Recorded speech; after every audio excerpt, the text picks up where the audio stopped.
Welcome back. Once again, it is time for the Golden Age of DC Comics 365 Days, where I take this beloved hardcover coffee table book given to me about 2 decades ago. This has been surfing my coffee table ever since, and it has been a constant source of comic book shop style conversations, the kind I wish to recreate today, right here, right now, with you. So please, pull up a chair to our coffee table. Bring a cup of whatever you're having. You are welcome here. I am having some Guatemalan Huehuetanago. Freshly ground, freshly brewed. I ground the beans just seconds before I added the hot water. This is the freshest cup of coffee on the planet at this moment in space-time. Wow, that is good. Hot cup of coffee. I love this stuff. And I love this conversation that we are having. You are the most important ingredient in my recipe here. Our recipe. Keep the comments coming. It's been thrilling to see you in the live chats. This is real. This is working. We're having a comic book conversation every day, and it's really nice. And thank you for sharing it with me. I appreciate you. Seriously? I'm ripping off Mandy Summers. Love you, Mandy. Hi, Love Bug. Talking about Wonder Woman. That's a Wonder Woman. Indeed. Yeah, go. I'll put her link in the description. Go check out Mandy Summers. She's an independent comic book writer. And she's a mom, and she gets things done. And she's a Southern gal, and just she's a force of nature. What an interesting individual. Yes, and so is today's subject matter. Let's just start off by saying as well that I'm using this book for its intended purpose. It's a 365 days book. That means a page a day. We're going to open up to today's date. It's October the 22nd. We're going to look at some comic book art of an antediluvian age. We're going to read the blurb, and then we're going to talk about comic books. And we're going to talk about comic books every day for the rest of the year. We are. The Golden Age runs between 1938 and 1955. The Silver Age from 1956 to 1970. The Bronze Age, I'm a Bronze Age baby myself, runs between 1970 and 1985. And the Copper Age begins in 1985. I get these definitions and standards from the latest edition of the Overstreet Comic Book Price Guide and its wonderful glossary, which defines such things as the ages of comic books. I find that to be a fair and awesome standard to have when having such conversations. While I'm suggesting some other material from noob to veteran, stop, drop, and giggle if you have not read these books. You should go and make these part of your collection and part of your experience as a comic book fan. Most often we are on the outside looking in of a magazine or a publication. This is the perspective of the inside looking out. I love this. And you know what? This and the other book here this is an Abrams 2004 press publication, written and curated by Les Daniels, Chip Kidd, and Geoff Spear. I love giving the creators and the publisher their proper props. There is a link to the description there is a link to the Amazon page in the description. If you would like your own copy, it makes a great gift for a geek, I know. It would look great on your coffee table. You can play along at home. You can have your own comic book shop style conversations once a day. I mean, put it on your coffee table. This is what it's for. It's a really nice book. It's interesting too because comic books are this size here, but the book is presented such as this. So we're not seeing actual pages of comic books. We're seeing photographs of old comic books and commentary from 3 comics historians. And this is a really interesting view into American history, publication history, and the 80 plus year history of the modern American superhero. Something that we still find fascinating today. We really do. These modern myths have been enduring.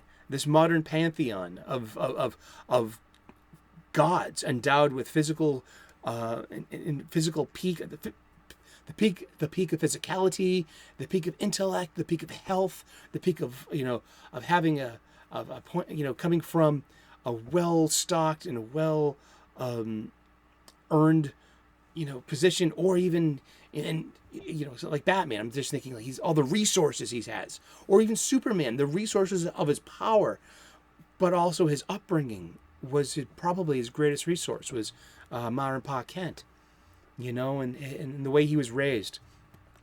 I love this. And I love talking about comic books, so let's get to it. Let's open up to today's date, and I hope you are clobbering your problems and not being clobbered by them. Over and out. It is story by William Moulton Marston, art by Harry G. Peter, from Comic Cavalcade, number 24, December of 1947, January of 1948. And there is nothing in this world I am more interested in to read, I want to read all these old Golden Age Wonder Woman comic books. I want to know these stories, I want to get in the art, and I want to dig into the subversive psychology that it's kind of everywhere today in today's comics. It's kind of ruining it too. They were better when there was just one or two of these kind of stories. And it was so subversive. Not on the nose. It was so subversive. You had to unpack it. Really, you had to decipher it. You had to see clues. What was going on? And let's read the blurb. All right, this is about time traveling, and Wonder Woman and her cowgirl friend Judy visit Time Mountain and are whisked back almost 200 years. As the Amazon explains to Judy in her creator's weird blend of psychology and mysticism, you have made a terrible mistake in a past incarnation, which is responsible for the trouble you're in now. Karma. Concentrate, Judy, on why you hate men. That's our key to your past mistake. Try to remember. Well, it could have been just any of the sins that men foist against women all of these years. I mean, geez, where to start? I mean, and I'm not gonna. That's not part of the show. Is like either. But William Moulton Marston was a famous psychologist of the time, and I'm gonna read this from the wiki. Yeah, it's from his page. I mean, he was a very famous psychologist, and this is just from the week. Here we go. In medias res. After her name, Suprema, the Wonder Woman, was replaced with simply Wonder Woman.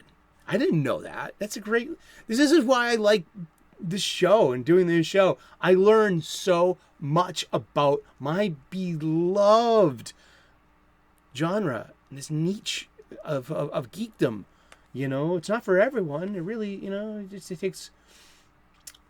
And comics are for everyone, but to have, I guess our fandoms are just they're populated by the people that put the time in and who buy the product and who have the encyclopedic knowledge, and and we quiz each other, and we, because this is also how we learn, it's just been so maligned as gatekeeping, and I hope, cui bono, that you're getting what you wanted out of it.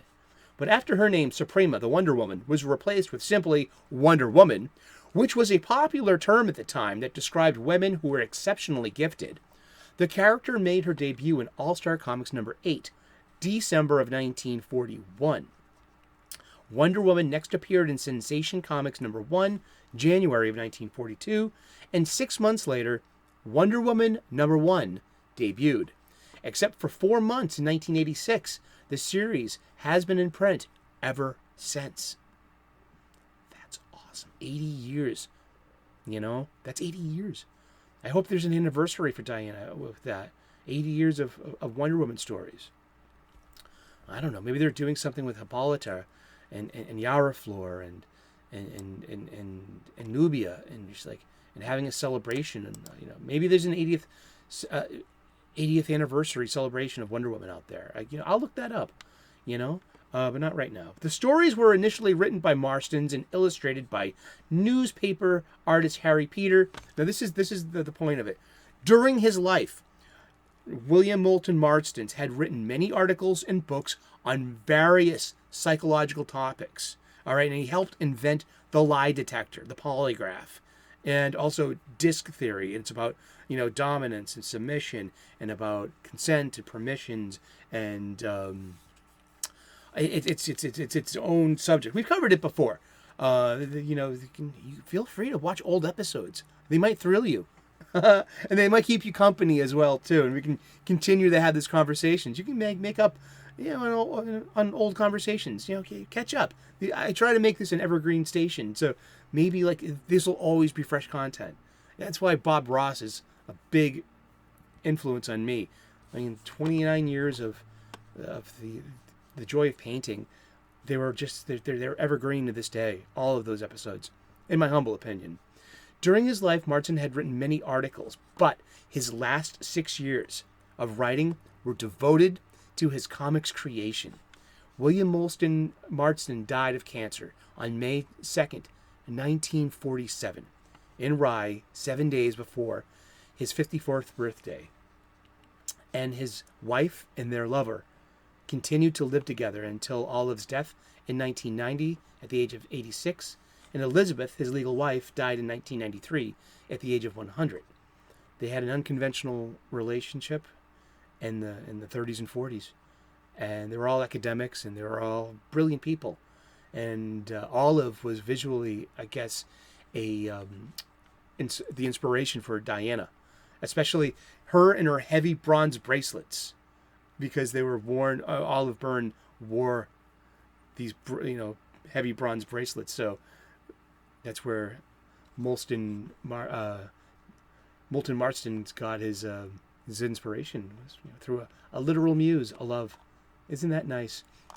But I'm guessing that Comics Cavalcade number 24 here might, and because it's credited to story by William Moulton Marston, this may be one of his final Wonder Woman stories, and that he found true joy at the end of his life with two women, having babies with both of them, and writing a funny book full of these subversive feminist ideas, these academic ideas, these strong women. There's nothing more exhilarating to me than not just Wonder Woman, but her friends, Etta Candy and the Holiday Girls, the girls of Holiday College. They were all single, beautiful, capable, strong, smart, headstrong women having adventures, dynamic adventures, life-threatening adventures that only the boys were supposed to have, right?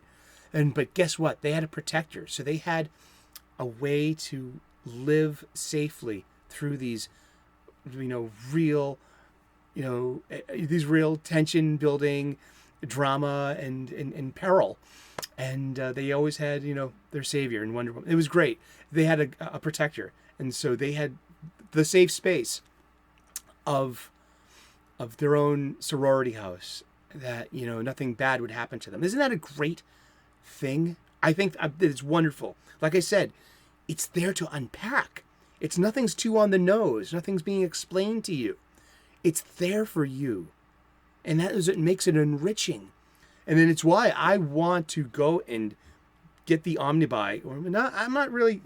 Listen, Omnibuy are great, but I'm no longer Omnibuy curious. Oh, gosh. This is an omnibus. This literally weighs 10 pounds.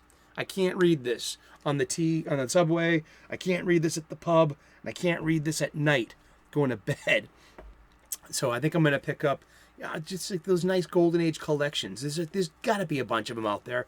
And there's got to be some out there used. I am into giving old books a second life. Plus, they're a little cheaper, and less expensive. Yeah, huh? Well, we've been talking about comic books. We've been talking about Golden Age Wonder Woman, a fascinating subject. I love talking about Golden Age Wonder Woman, and I am going to make a point to go and read more Golden Age Wonder Woman. Maybe next year should be the year of the Wonder Woman for me. I could talk about Wonder Woman all year long. Maybe I will. Maybe I will. We've been talking about comic books today, though, and we're going to talk about comic books every day for the rest of the year. So tune in tomorrow, 3 p.m. U.S. Eastern, and we'll find out who we're talking about when we turn the page tomorrow. Please like and subscribe. I would love to earn your subscription. We make daily content here. We talk about comic books every day. Throughout October, we're doing 31 horror movies. It's called the 31 Days of Halloween. Join us, movie fans. Come aboard. That's daily content. We have regular content as well. Gratitude lists, purpose, cooking videos, cooking hints and hacks from me. I'm a professional chef. And we also, I point out planets in the morning sky. And if it's clear and there's one out there, I'll be like, hey, that's the planet Mars. Yeah, I love that. And so thank you so much for coming aboard. Namaste. Good luck. God bless. And we will see you again tomorrow in those funny pages. Bye-bye.